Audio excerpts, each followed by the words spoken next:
There was a young man that in his part-time gig, he earned some extra money. He was a bagpiper, and he really enjoyed bagpipes. But most of the time, when he got a gig like this, it was for a funeral. So he got a call from a cemetery, a funeral director out in the country. He'd never heard of this guy or the cemetery, and he wanted him to come to do a service. And the guy said, "Yeah, tell me about it." And the funeral director said, "Well, it's kind of strange because the fellow that's being buried has no family. He's got no friends. He's not in the church. They don't have brothers and sisters. I don't know if anybody's going to come. But it seems like we really need to do something for him." And so the guy was sort of tugged on his heart, and he said, "Okay, I'll be there." So on the day of the funeral, the guy got lost in the hills of Kentucky. He'd never been there before, and he didn't arrive until about an hour after the service was supposed to end. And he was kind of bummed about this, but he pulled up to this small cemetery, and he saw a couple of what looked like grave diggers just off the road there. And there was a pile of dirt, and so he parked his car right next to where these guys were, and he got out, got his bagpipes, walked over, and looked inside, and sure enough, it looked like the vault had been put over, the lid there. And he was kind of overcome with the moment. He felt bad about being late. He felt bad, really bad for the man, and just sort of imagined in his head, what was it like to live your life and not have any friends at the end? Nobody to be there. And he thought, well, I'm here, and even though I'm late, and he decided, I'm just going to play anyway. So he opened up his bagpipe case and put it on, and he started playing Amazing Grace. He played it hundreds of times. But for some reason, the moment of this really caught him. Just sort of the emotion of it, the loneliness of the man, and his own lateness went into this, and he started really playing with a lot of feeling, so much so that the two guys who were over there eating sandwiches, they stood up as he played. And as he continued playing, he noticed that one of the men had tears in his eyes and started to go down his cheeks, and the other guy was wiping away tears. And that affected him even more, and he played some more with passion. He finally got done, and when he finished, the sound of the bagpipes just sort of echoed across the cemetery and among the trees, and a hush fell over. Just kind of one of those solemn, rare moments of life. And he knelt down and he put his bagpipe back in his case, and he stood up to walk back to his car just a few feet away. And then he heard one of the men, the diggers, say, "You know, that's one of the darndest things I've never seen anything like that. And I've been digging ditches for septic tanks for 20 years. Which tells me that I guess Amazing Grace can fit almost any situation. Last week, Mark talked about grace, and really talked about grace mainly for the non-Christian. The prodigal son story is just a classic story of the wonder of how far we can go away from God, and yet God, in his grace, draws us back. And today what I'd like to do is talk about grace for the Christian. And I creatively think of this as what Mark did last week as grace number 1, and this is grace number 2 for the Christian. When I think about grace in my own life as a Christian for all these many years, what I'm often struck by is that grace is something that mostly seems to just sort of linger in my head. It's almost like I know the different theological terms for this, and, you know, God's riches at Christ's expense, G-R-A-C-E, and undeserving love, undeserved favor. You know, these things they resonate in my head. But rarely do they seem to sort of navigate from up in my head down into my heart. It's fairly rare that I really feel the wonder of grace. And I wonder why that is. And that's what I'd like to sort of, for us to think about today. One of the things that strikes me about grace is that there are plenty of places where you have didactic truth about grace. You could fill a theological dictionary with articles about grace. But for the most part, what the Bible gives us is something more wondrous than just didactic teaching. It puts grace in story form, like the prodigal son last week. You can visualize what grace is like, especially when the son comes and the father runs across the land to meet him. There's something in there that sort of tugs at the heart and sort of drives home the wonder of God's grace for us when we go away from him. The same is true for the Christian. And when I think of this, we as people need not just didactic truth, but we need story truth. Didactic truth fills our heads, which is important, but story truth grips us and shapes us like didactic truth just can't. So we come to our story today. It comes from John chapter 21, post-resurrection, his third appearance. And a few years ago, I did this message, which Think it's been about 4 or 5 years. Is that something along those lines? Yeah. And Truman painted this picture for me. We have it up in our office, which is a picture of the story. Jesus has been resurrected from the dead for about a week. The disciples have seen him twice. And this particular early in the morning, the wee hours of the morning, they have been out on the boat fishing.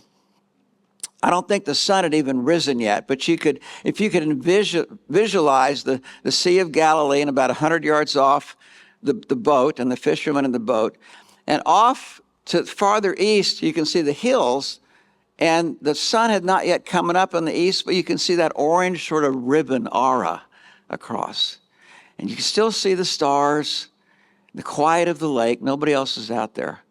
They'd been fishing all night and had caught nothing. That sense of futility and a sense of darkness and tiredness, that's the setting that we have here.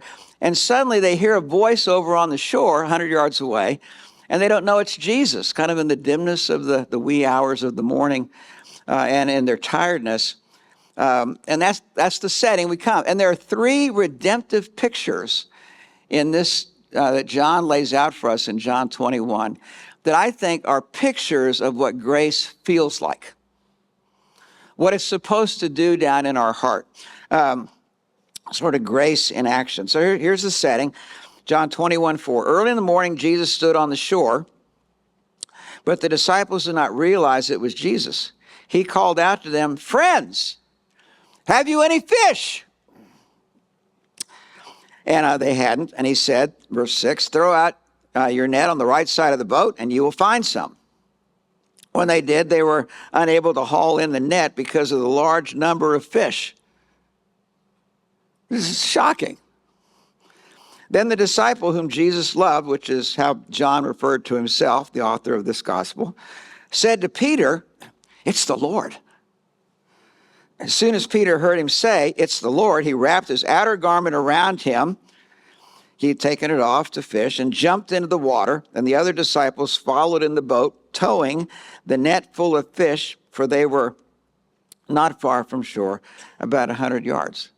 Now, we've looked at the setting, but I want to look at sort of what's happening here. And the thing that first strikes me is that Jesus calls them friends. Friends. And then the second thing that strikes me is that he is interested in their fishing, and he is for them. He gives them instructions to how, in the sense of failure and futility, they can have some fish. Friends, and he's for them. Then the disciples, what you hear here is once they recognize it's Jesus, they are excited to be with him. Even though a week prior to that, about 10 days, they had failed miserably, utterly, and had lived in shame for about 3 days and guilt over that. And when Jesus is resurrected from the dead, they sort of have to process all of that shame and guilt that they had dealt with and realize that from Jesus' point of view, the relationship had not changed.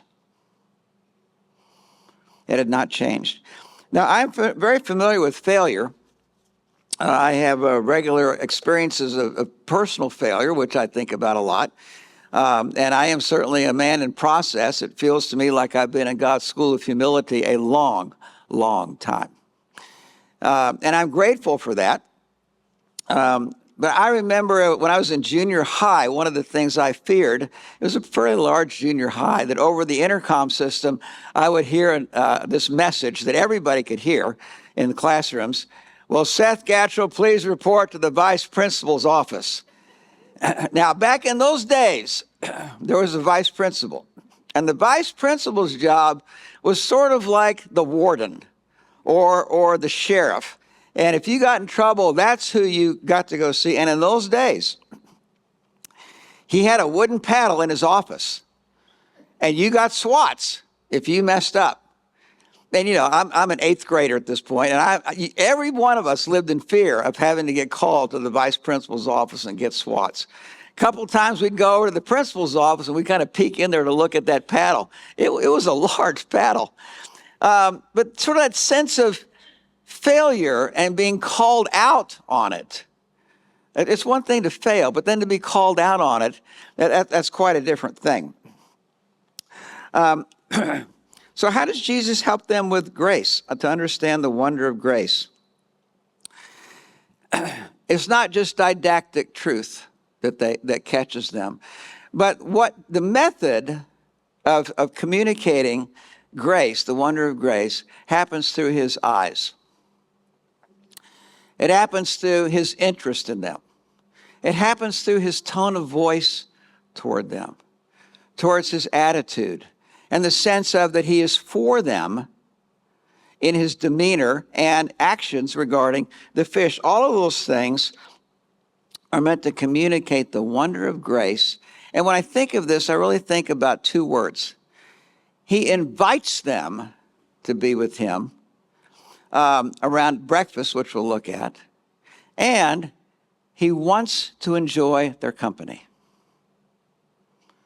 If you think about story truth with gospel, with grace, he invites us to be with him and to allow us to let him enjoy our company. And you can see it on his face, on his smile, in his demeanor, and his attitude. So there are three things we'll look at. The redemptive meal is the first one. When they landed on shore, they saw a fire of burning coals there with fish on it and some bread. Jesus said to them, "Bring some of the fish you have just caught." So Simon Peter climbed back into the boat and dragged the net ashore. It was full of large fish, 153. But even with so many, the net was not torn. Jesus said to them, and here's the invitation: come and have breakfast. Come and have breakfast. None of the disciples dared ask him, "Who are you?" They knew it was the Lord. Jesus came and took the bread and gave it to them and did the same with the fish. Now, one of the things I love about this story is what's not included, what John does not include in this story, which I easily could have filled in if I had been one of the disciples and had been Peter. What are the things that are missing? Well, they're in your handout. What's missing is we don't have Jesus rolling his eyes at these losers. We don't have the tsk. We don't have the sigh. Things that I easily imagine that Jesus might do or God might do when I fail. None of these are in the text. The downward look or the downward eyes. That's sort of, almost it says, what am I going to do with you? Oh, that look of disgust. Again, I imagine all these things. And the lecture. My mother was great at lectures after I failed. How many times have I told you, Seth Colgatchel? And I can easily imagine Jesus saying, how many times have we been over this very thing? When are you going to get it? When are you going to do better? None of these things are in the text. Instead, what we have in the text is, come eat breakfast. How does Jesus actually relate to them? And there are three things that strike me. And all of the initiative lies with him. He initiates movement toward them on the lake. He comes to the lake without them knowing it. Secondly, he initiates meaningful conversation with them about fishing and about the boat, something that matters to them. And he initiates a meal there with the fire and the fish.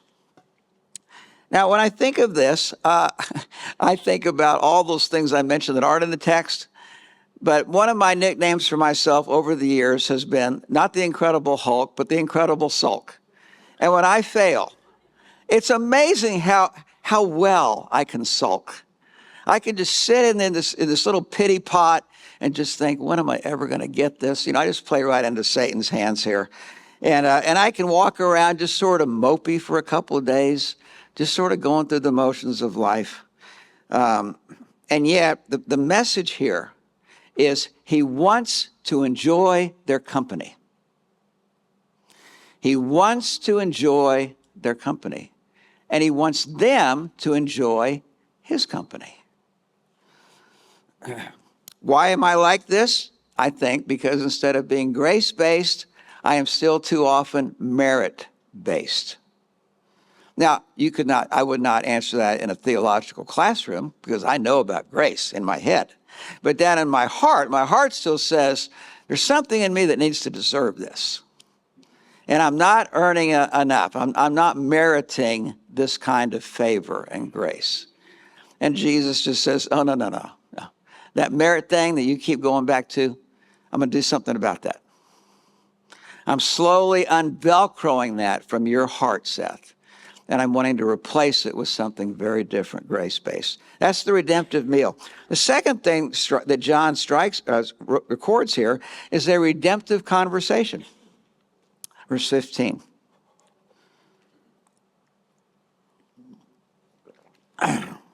When they had finished eating, Jesus said to Simon Peter, Simon, son of John, do you love me more than these? Yes, Lord, he said, you know that I love you. Jesus said, feed my lambs. Now, Peter had denied Jesus, and they all knew this. And the reason there are several reasons he calls out Peter in front of the others. And one of the reasons is that Peter had sinned in front of the others and to the others. Before the crucifixion, Peter had boasted, Mark 14:29, even though these all fall away, even though these other losers fall away, not me. You can count on me.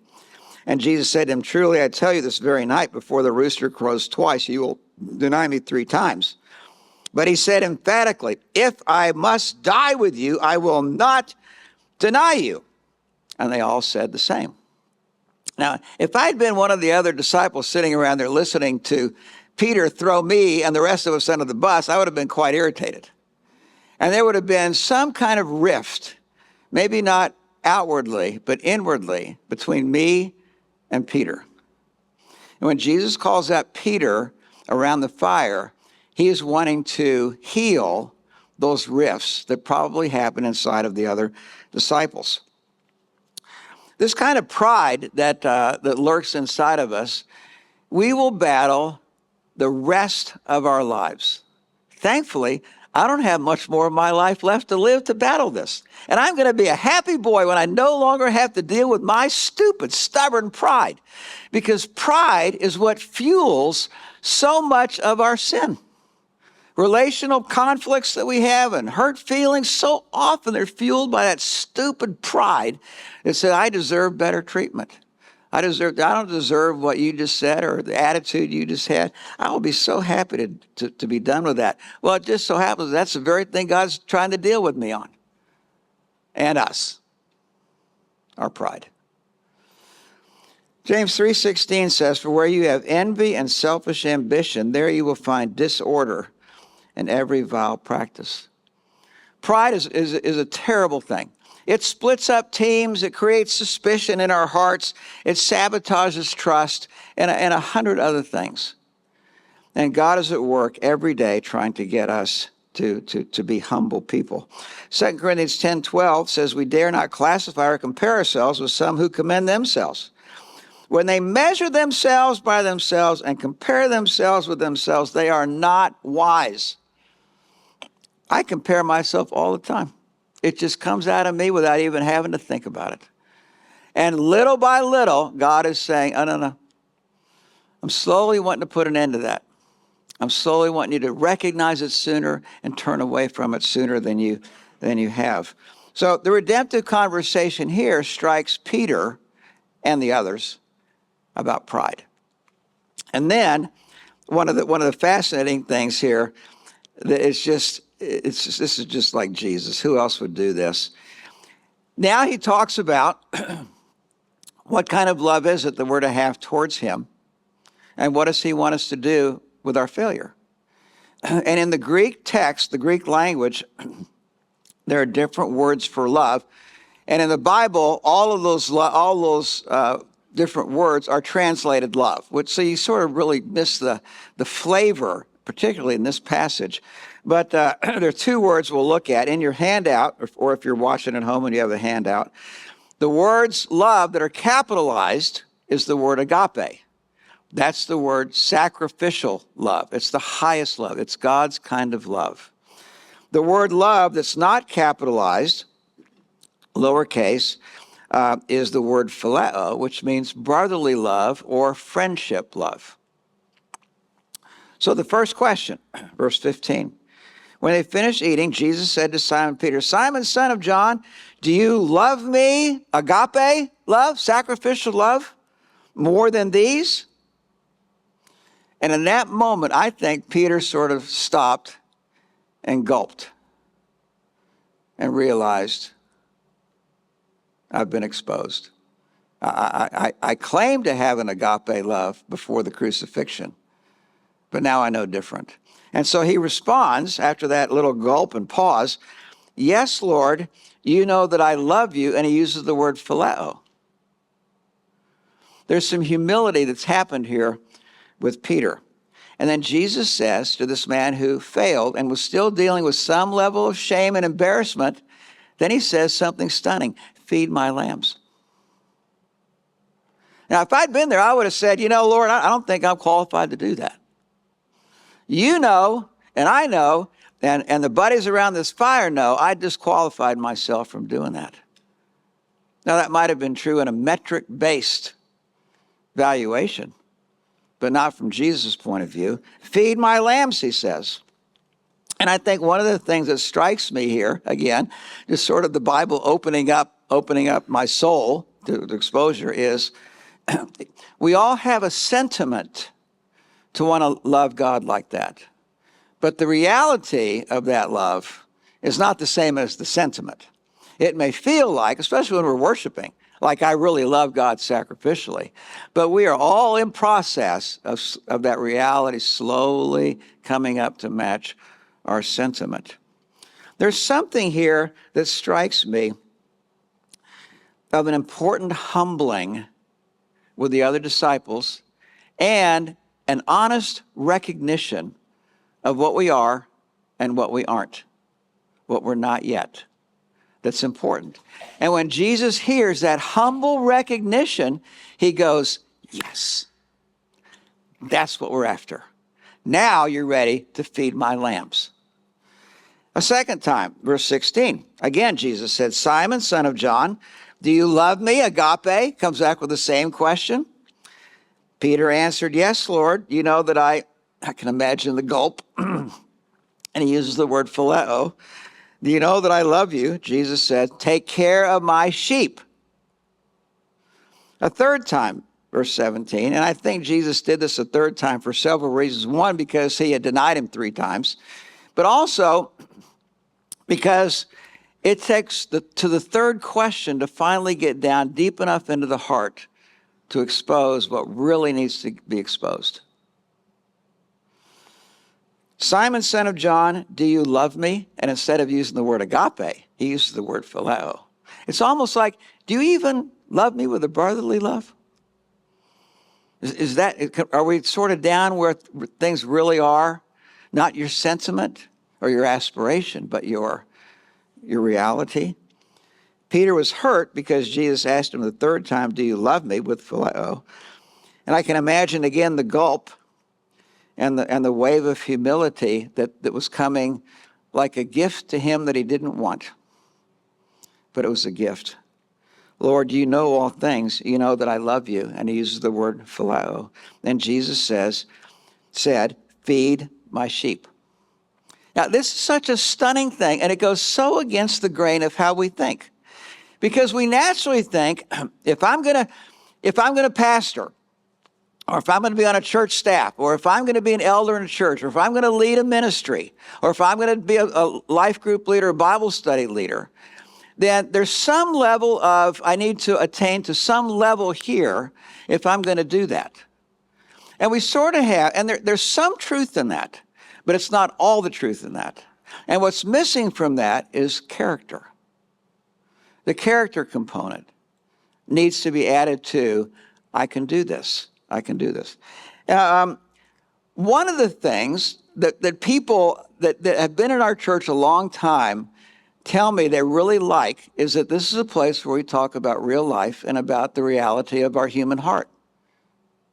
And they appreciate my honesty that life is difficult, and it's difficult for me.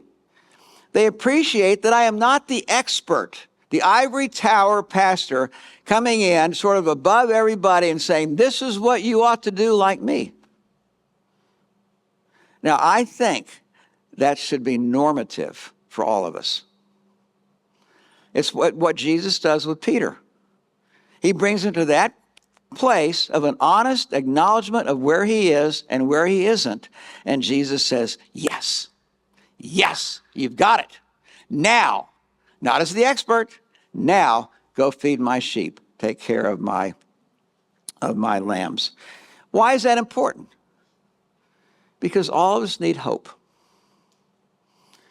I've had many people tell me, I think, Seth, if you can do it, I think I can do it. Why? It's not the expert. It's the fellow struggler, the friend that comes alongside that has heart impact, not just head knowledge. Heart impact that changes our character, slowly changes our values, not just our head theology. Well, the third thing, we've looked at the redemptive meal and the redemptive conversation. The third thing is the redemptive road or the walk. The guys have finished their breakfast. They've had this discussion around the fire with Peter especially. And at some point, they're all sort of kicking back. If they'd been in England, they probably would have pulled out a glass of sherry and their cigars. And we just kind of would have enjoyed kind of a nice moment around the campfire there. And Jesus stands up and he motions for Peter, and they begin a walk down the beach. And John is watching this, and he's curious, and he gets up and he sort of begins to walk sort of behind them. All the rest stay around the fire. Jesus engages with Peter as they're walking along the shore in this conversation. Verse 18. Peter, very truly I tell you, when you were younger, you dressed yourself and went where you wanted. But when you are old, you will stretch out your hands, meaning crucifixion, and someone else will dress you and lead you where you do not want to go. He's talking about his future. He's talking about martyrdom. And this is what did happen to Peter. They will lead you where you do not want to go. Jesus said this to indicate the kind of death by which Peter would glorify God. Then he said to him, follow me. Even if that happens, and it's going to happen, follow me. Keep walking this redemptive road where I am forming my life in you through the course of this world. Well, there's something in Peter that is sort of ticked about this. Something doesn't sound right. If this is going to happen to me, is it going to happen to the other guys too? Or am I being singled out here with this? And we see this in verse 20. Peter turned and saw behind him that the disciples whom Jesus loved, again, how John spoke of himself in the gospel, was following them. This was the one who had leaned back against Jesus at the supper and had said, Lord, who is going to betray you? Then Peter saw him and said to Jesus, what about him? What about him? And I think by implication, what about the rest of them? And here you get, again, this pride, metric-based comparison that just springs out of his soul so naturally. It just pops out. I'm amazed when I'm trying to deal with myself how easily the wrong things just pop out of my mouth and pop into my head, and sort of the things that I don't want to be there. And this just happens to Peter. He had just talked about comparison. And yet, boop, boop, different situation, Boop, just minutes later. Jesus' response is so instructive. If I want him to remain, speaking of John, if I want him to remain alive until I return, what is that to you? That is a great question. What is that to you? The first part of this, if I want, is the Greek word thelo, which means if I choose this, or if I determine this, meaning if this is God's will for you, and I have something different for John,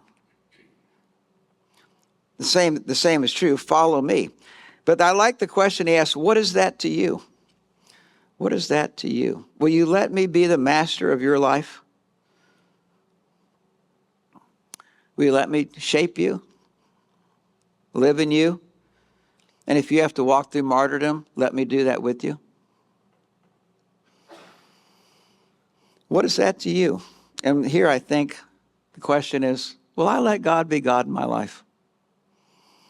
Now, we all did that at conversion. There's something of that sense of, I don't want to be the driver of my life anymore. I suck at driving my life. I need a better driver. So we did that at conversion. But again and again and again in our Christian life, we still go back, and as Carrie Underwood said, we take the wheel in different circumstances of life, and that's what Peter does here. And the question is, what is that to you? Peter, this is above your pay grade. Will you live in mystery of how I'm telling God's larger story and let it dovetail with your smaller story? And I'm telling God's larger story, and it's going to look a little different in John's smaller story. Let me tell these stories. Let me tell God's wondrous stories through each of your lives. And there's two things that strike me about it. There's a mystery about this, and there's an individuality about this. Can Peter understand this? No. Can I understand this? No. It's sort of beyond my comprehension to think about that God already knows how I'm going to die and the details of it and when that's going to happen. There's some mystery there. And there's some mystery that the two of us, John and Peter, this could play out very differently for both of us. But there's individuality in our smaller stories. Two lessons in your handout. Some of our sin is so embedded in us that it just jumps out, just pops out of us without any conscious effort. Doesn't take any initiative on my part. No thought. And secondly, knowledge, though helpful, is clearly not enough to change our hearts. Peter had just had this discussion around the fire, and here we are again. Comparison and pride. Luke 9:23 echoes what Jesus ends this conversation with Peter with, follow me. Whoever wants to be my disciple must deny himself, take up his cross daily, and follow me. There's something of self and pride that needs to die repeatedly every day and multiple times through my day. The school of humility. And every time I want to get up, I can really sense God say, oh no, Seth, we're not done yet. Sit back down. Class is not over yet. Sit down. What does grace look like? What does grace feel like? Here are our pictures. Cast your nets on the other side of the boat. He is for us, even in the mundane of life. What does grace feel like? Come have breakfast. I want to enjoy your company. Minister, feed my lambs, feed my sheep. You matter, even when you don't feel like you do, and even when you feel like a failure. Grace feels like I still have a job to do. He wants me to do. And the last thing here, follow me. He still wants us to follow him. Let's pray together.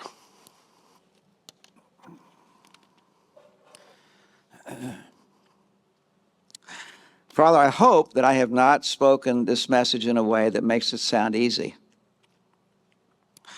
I suspect that that's not been the case. But you know, and I know, that this has been a long classroom of grace number 2.